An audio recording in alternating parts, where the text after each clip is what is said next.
We've all been there. We get back home from a long day at school, work, or some other activity. We then proceed to sit on the couch to finally get a chance to relax for just a few minutes when you suddenly hear this dreaded sound.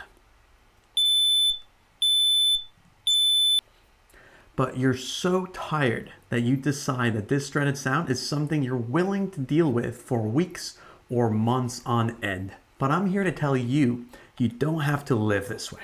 There's a better way. And all it takes is one of two actions. If your smoke detector is 9 years or younger, then all it takes is a step ladder and a fresh pair of batteries. I'll show you how to determine what type of battery to get later in this video. But if your smoke detector is older than 10 years, and at this point that might come with some yellow discoloration, then all it takes is between $25 to $60 and around 5 minutes to install a brand new one. In this video, I'm going to walk through how to change a smoke detector when an existing one is already installed. The first thing you want to plan for is to determine whether you need a smoke detector or a combined smoke and carbon monoxide detector. The rule of thumb is this: make sure that every room of the house, excluding the bathrooms, has a smoke detector.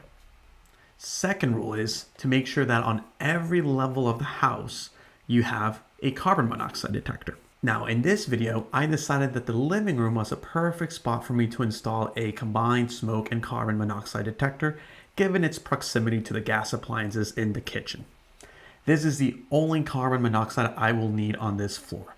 I'd only need one more on the lower floor. Now on to the steps. Step 1, we remove the previous smoke detector if there is one, or if it's yellow. Step 2 is to start drilling holes using the mounting plate, or use the existing holes as a reference point for the holes. If there's a stud behind the hole, you don't need a drywall anchor. But if there isn't a stud, go ahead and use an anchor.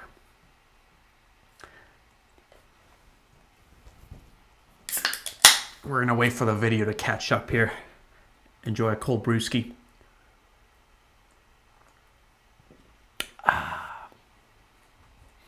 We'll do another sip. Ooh. Yeah.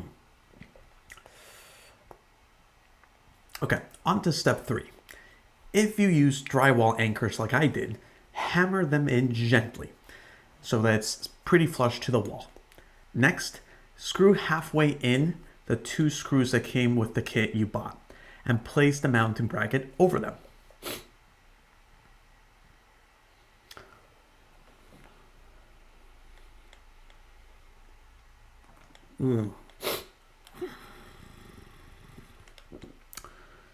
I am not sponsored, but we're going to talk about Modelo. Cerveza Modelo Especial. Brewed in Mexico. Check out how many calories this beer has.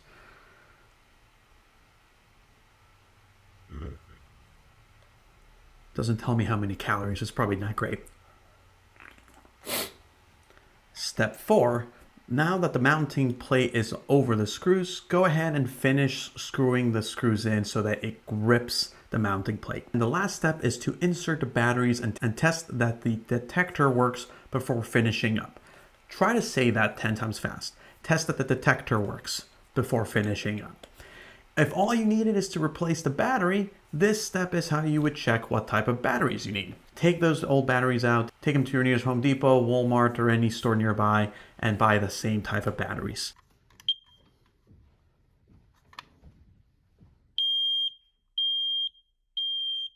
Fire. And that's a wrap. If you found this useful, please consider liking and subscribing to my YouTube channel for more home do-it-yourself projects, finance, real estate, and technology topics. Thanks for tuning in. Until next time.